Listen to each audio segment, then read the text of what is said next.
আলাইকুম বন্ধুরা, অনেক সময় দেখা যায় বাসায় নুডলস পাস্তা রান্না করলে অল্প অল্প করে কিছু পরিমাণে থেকে যায়, যা আলাদাভাবে রান্না করলে সবার জন্য হয় না। তাই এইভাবে আমরা একসাথে নুডলস পাস্তাটা কিন্তু রান্না করে নিতে পারি। এভাবে একসাথে রান্না করলে এটা খেতে কিন্তু খুবই ভালো হয়ে থাকে, আর এটার আমি নাম দিয়েছি নুডলস পাস্তা। তো এই জন্য প্রথমে এখানে আমি কিছু চিকেন নিয়ে নিয়েছি, তার মধ্যে দিয়ে দিচ্ছি লবণ, সয়া সস, দিয়ে দিচ্ছি গোলমরিচ গুঁড়ো, দিয়ে দিচ্ছি লাল মরিচ গুঁড়ো, আর দিয়ে দিচ্ছি রসুন বাটা আর আদা বাটা। এখন এটাকে আমি ভালোভাবে একসাথে মিশিয়ে নেব, আর এটাকে একসাথে মিশিয়ে নেওয়ার পরে আমি 10 থেকে 15 মিনিটের জন্য রেস্টে রেখে দেব। আর এদিকে আমার এই যে অল্প কিছু পরিমাণের পাস্তা রয়েছে, আর এই প্যাকেটে এই যে অল্প কিছু পরিমাণের নুডলস রয়েছে, তো অল্প অল্প করে যেহেতু রয়েছে এজন্য এটাকে আমি একসাথে করেই রান্না করে নেব। আর আলাদাভাবে রান্না না করে এভাবে একসাথে রান্না করলে কিন্তু সকাল বা বিকেলের নাস্তায় অনায়াসে সবার নাস্তাটা হয়ে যাবে। তো চুলায় পানি গরম দিয়ে তার মধ্যে আমি লবণ দিয়ে দিয়েছি। যখনই পানিটা এরকম ফুটে উঠবে তখনই এর মধ্যে আমি পাস্তা আর নুডলসগুলো দিয়ে দেব। এখন এগুলোকে আমি ভালোভাবে সিদ্ধ করে নেব। বন্ধুরা, আমরা কিন্তু সবাই এই নুডলস আর পাস্তাটাকে আলাদা করে রান্না করে খেয়ে থাকি, কিন্তু বিশ্বাস করো এই দুটো একসাথে রান্না করলে যে এতটা টেস্টি হয় তা আমার আগে জানা ছিল না।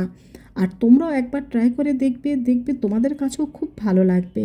তো এরই মধ্যে আমার এই নুডলস আর পাস্তাটা কিন্তু ভালোভাবে সিদ্ধ করে নেওয়া হয়ে গিয়েছে। এখন এটাকে আমি নামিয়ে পানিটা ভালোভাবে ঝরিয়ে নেব। তো এটাকে আমি নামিয়ে পানিটা ঝরিয়ে নিয়েছি, আর এদিকে আমি নিয়ে নিয়েছি 1 টেবিল চামচ পরিমাণ টমেটো সস, নিয়ে নিচ্ছি 1.5 টেবিল চামচ পরিমাণ চিলি সস, আর দিয়ে দিচ্ছি 1 টেবিল চামচ পরিমাণ সয়া সস, আর দিয়ে দিচ্ছি হাফ চা চামচের মতো গোলমরিচ গুঁড়ো। এখন এটাকে আমি ভালোভাবে মিশিয়ে একটা সস তৈরি করে রাখবো, আর এটাকে আমি নুডলস আর পাস্তার ঠিক শেষে ব্যবহার করব। তো চুলায় একটি প্যান বসিয়ে তার মধ্যে তেল দিয়ে আমরা ম্যারিনেশন করা সেই চিকেনটাকে দিয়ে দিচ্ছি। এখন এই চিকেনটাকে আমি প্রায় 5 মিনিটের মতো এই তেলের মধ্যে ভেজে নেব। তারপরে এর মধ্যে আমি দিয়ে দেব সামান্য পরিমাণের গাজরটাকে আমি 2-3 মিনিট ফ্রাই করে নেওয়ার পর এখন এর মধ্যে আমি দিয়ে দেব বাঁধাকপি কুচি, দিয়ে দেব পেঁয়াজ কুচি, আর দিয়ে দেব কিছু চেরা কাঁচামরিচ। এখন এটাকেও আমি 3-4 মিনিট ভালোভাবে এর সাথে ভেজে নেব। এখানে আপনারা তাড়াতাড়ি সিদ্ধ এরকম যে কোনো ধরনের সবজি কিন্তু ব্যবহার করতে পারেন। তো আমার এটা কিন্তু তৈরি হয়ে গিয়েছে। এখন এটাকে একটা সাইড করে নিচ্ছি, আর এখানে আমি দিয়ে দিচ্ছি একটা ডিম। এখন এই ডিমটাকেও আমি ভালোভাবে ভেজে নেব, তবে অতিরিক্ত ভেজে নেওয়া যাবে না, অতিরিক্ত ভেজে নিলে কিন্তু ডিমটা শক্ত হয়ে যাবে। তাই এটাকে আমি হালকাভাবে ভেজে নেব। তো আমাদের ডিমটা কিন্তু ভেজে নেওয়া হয়ে গিয়েছে। এখন এই ডিমটাকে এই সবজি চিকেনের সাথে আমি ভালোভাবে মিশিয়ে নেব। তো এখন এর মধ্যে আমি 1 চিমটির মতো লবণ দিয়ে দিচ্ছি। আপনারা লবণটা একটু দেখে ব্যবহার করবেন, কারণ এখানে আমরা চিকেনে লবণটা দিয়ে দিয়েছি। এছাড়া সসের মধ্যে কিন্তু অনেকটা লবণ রয়েছে, আর পাস্তা নুডলসটা সিদ্ধ করার সময় কিন্তু আমি লবণটা ব্যবহার করেছি। তো এখন এই চিকেন, ডিম আর ভেজিটেবলের সাথে এই পাস্তা নুডলসটাকে কিন্তু আমি ভালোভাবে মিশিয়ে নিচ্ছি, আর একটু সময় নিয়ে মিশিয়ে নিতে হবে। এখন এর মধ্যে আমরা দিয়ে দিচ্ছি পাস্তার মধ্যে যে মশলাটা ছিল সেই মশলাটা। এই মশলাটা দিয়ে দেওয়ার পরে কিন্তু আরও আমি ভালোভাবে মিশিয়ে নিচ্ছি।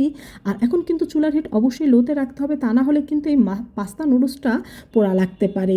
তো এটাকে ভালোভাবে মিশিয়ে নেওয়ার পর এখন আমরা দিয়ে দেবো সেই সসটা, যে সসটা আমরা আগেই তৈরি করে রেখেছিলাম। আর এই সসটা দেওয়ার কারণে কিন্তু এই পাস্তা নুডলসটা আরও অনেক বেশি টেস্টি হবে। তো এই সসটাকেও কিন্তু আমি ভালোভাবে মিশিয়ে নিচ্ছি। বন্ধুরা, এই পাস্তা নুডলসটা খেতে এজন্যই বেশি টেস্টি হয় যে তোমরা এর মধ্যে পাস্তা এবং নুডলস দুটোরই কিন্তু ফ্লেভার পাবে। এখন দিয়ে দিচ্ছি আমি কিছু ধনিয়া পাতাটা 1 মিনিট মিশিয়ে নেওয়ার পরেই কিন্তু এখন এই পাস্তা নুডলসটাকে আমি নামিয়ে নেব। এই তো তৈরি হয়ে গেল আমাদের পাস্তা নুডলস। এখন নামিয়ে আমি তোমাদের সার্ভ করে দেখিয়ে দিচ্ছি।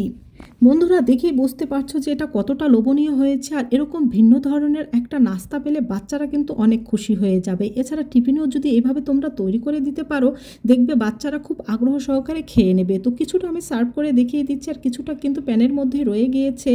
আর এটা খেতে কিন্তু জাস্ট অসাধারণ। তো আশা করছি আমার এই পাস্তা নুডলসটা তোমাদের খুব ভালো লেগেছে। ভালো লাগলে অবশ্যই বন্ধুদের সাথে শেয়ার করবে। সবাই ভালো থেকো। আল্লাহ হাফেজ।